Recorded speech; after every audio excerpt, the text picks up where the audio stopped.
Hola mis estudiantes del grado tercero, bienvenidos a una nueva clase de matemáticas. Aquí vamos a trabajar descomposición de los números, orden de los números y para geometría vamos a trabajar ángulos. Lo primero que vamos a hacer es ayudar a Juan a contar cuántas canicas tiene. Vamos a analizar los datos y vamos a realizar el respectivo procedimiento. Dice que al contarlas obtiene 4 centenas. Entonces lo primero que nosotros vamos a analizar es de qué nos están hablando. Lo primero que identificamos es que una centena tiene 100 unidades. Así que 4 centenas equivalen a 400 unidades. Aparte tiene 2 unidades más. Entonces 400 más 2, si realizamos esta suma, el resultado final es 402. Vamos a dar respuesta. ¿Qué hicimos para saber cuántas canicas tenía Juan? Identificamos los datos, sumamos y dimos la respuesta teniendo en cuenta el valor posicional de cada uno de estos números.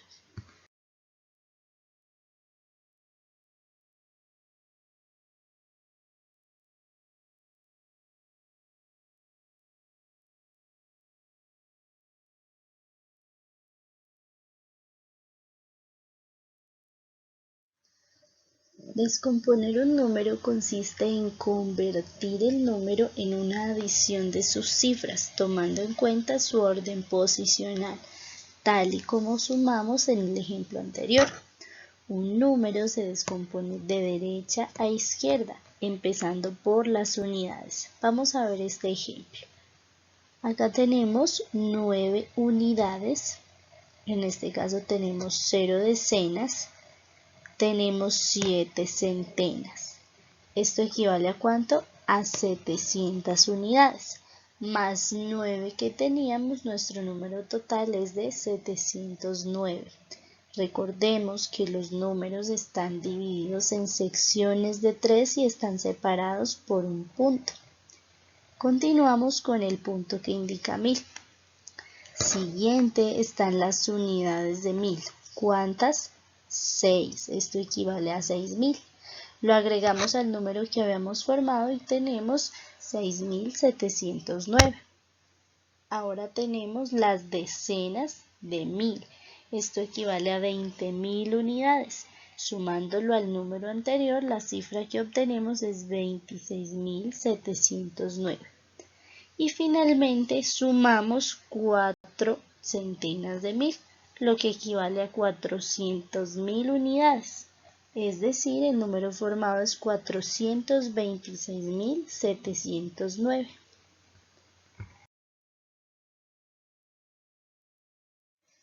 En esta tabla podemos ver cómo cada una de las cifras está representada en su cantidad y está organizada en forma de suma.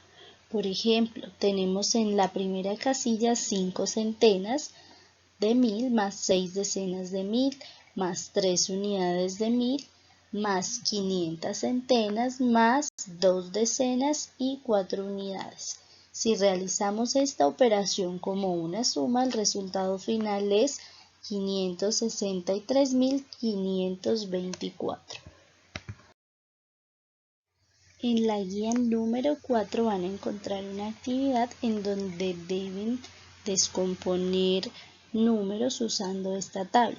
¿Qué se encuentra en la tabla? El valor posicional. Ustedes lo deben organizar teniendo en cuenta este aspecto. Al frente van a escribir el número según lo aprendido en las guías anteriores. Lo van a escribir utilizando letras.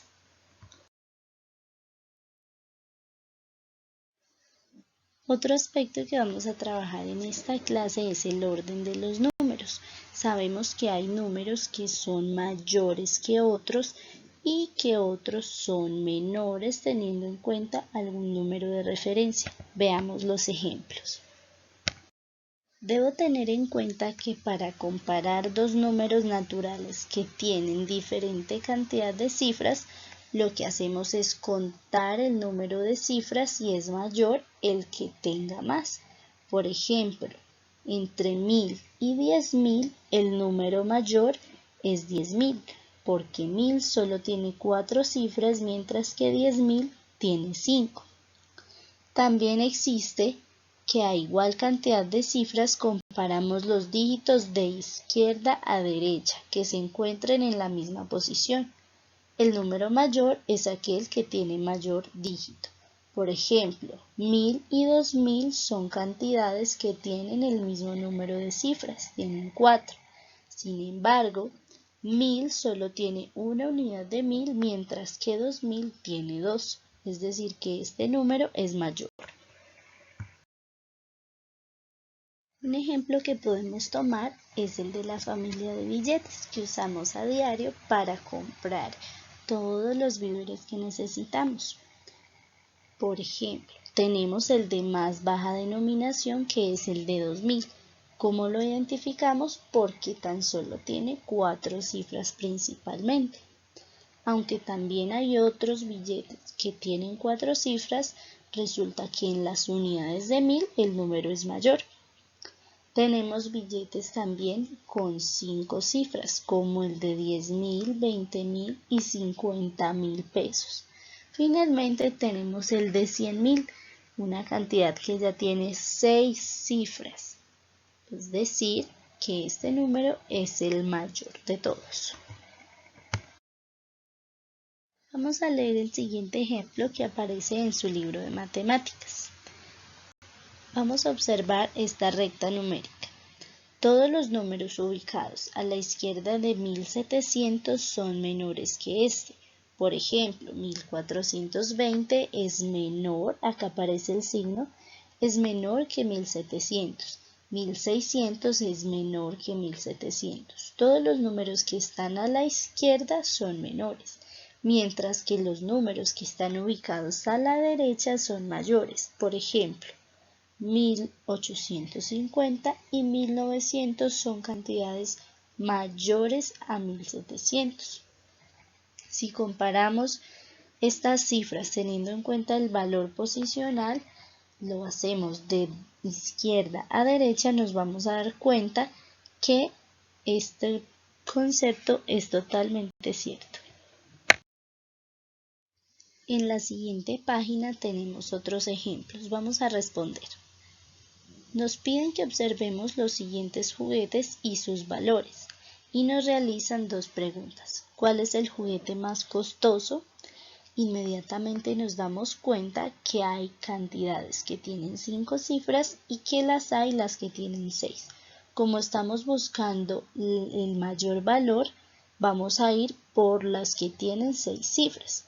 Nos damos cuenta que 2 de ellas tienen en las centenas de mil solo una, mientras que la caja de juego tiene en las centenas de mil 2, es decir que este es el número mayor en relación a los otros. Ahora, ¿cuál es el menos costoso? Lo podemos identificar teniendo en cuenta que hay un solo número que está compuesto por 5 cifras nada más. Ahora, nos presentan un mapa en el siguiente ejemplo y nos cuentan la distancia que hay en metros de una ciudad a otra. ¿Cuál de las dos ciudades está más cerca de Bogotá?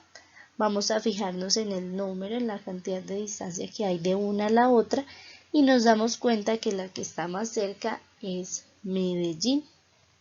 ¿Cuál de las tres distancias es la mayor? Es decir, la ciudad que está más alejada es la Cali. Cali es la ciudad más alejada porque la cantidad en metros de distancia es 462.600. Si la relacionamos con las demás nos damos cuenta que es mayor. Veamos el último ejemplo de abajo.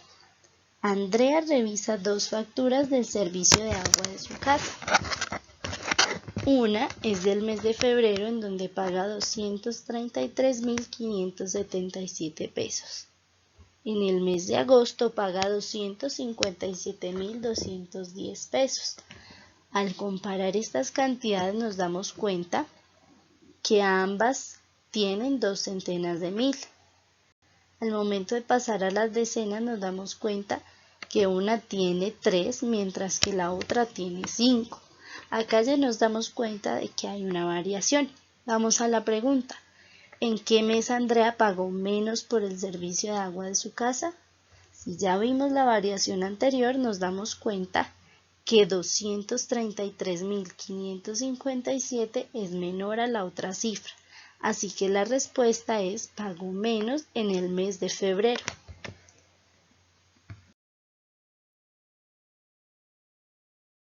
Listo, niños, ahora sí vamos a pasar a la clase de geometría. El día de hoy vamos a ver los ángulos y su clasificación.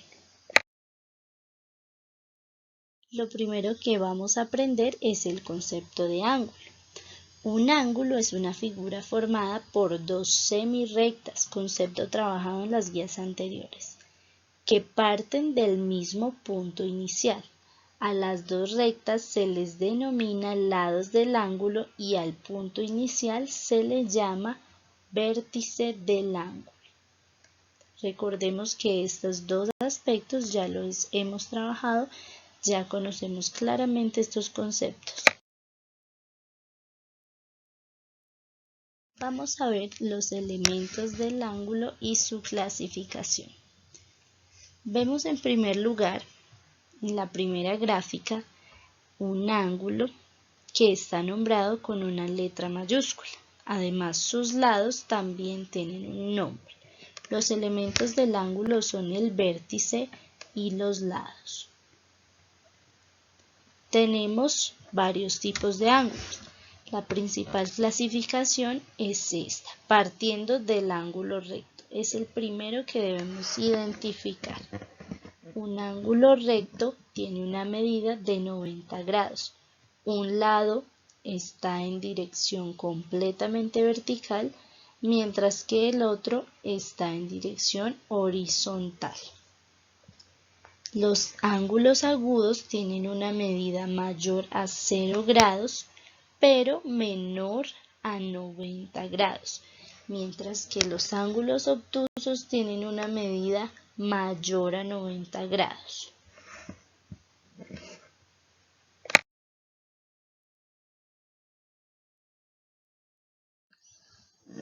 En la página 40 de su libro de matemáticas podrán encontrar el concepto de manera amplia y la clasificación de cada uno de estos ángulos.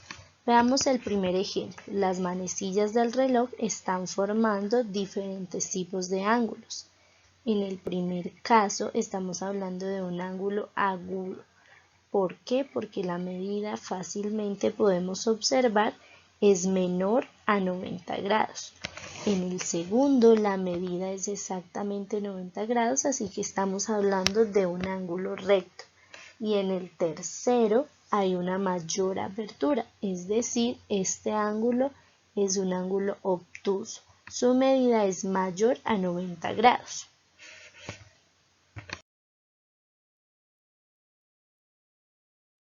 Finalmente, y teniendo en cuenta la explicación y los conceptos anteriores, vamos a realizar unos ejercicios prácticos. En el primer caso debemos identificar algunos de estos ángulos y señalarlos con color. Vemos en las escuadras, en la regla, en la punta del lápiz, podemos encontrar varios tipos de estos ángulos. En el segundo punto vemos señales de tránsito. Allí también podemos encontrar ángulos. El primero es un ángulo recto, el segundo es obtuso y el tercero es agudo, teniendo en cuenta las medidas proporcionadas. Y así sucesivamente vamos a ir completando cada una de las actividades propuestas. Y listo, niños. Este ha sido el tema de hoy. Espero que les haya gustado la clase, que practiquen mucho. Recuerden que este video pueden buscarlo con el enlace y verlo si necesitan más explicación.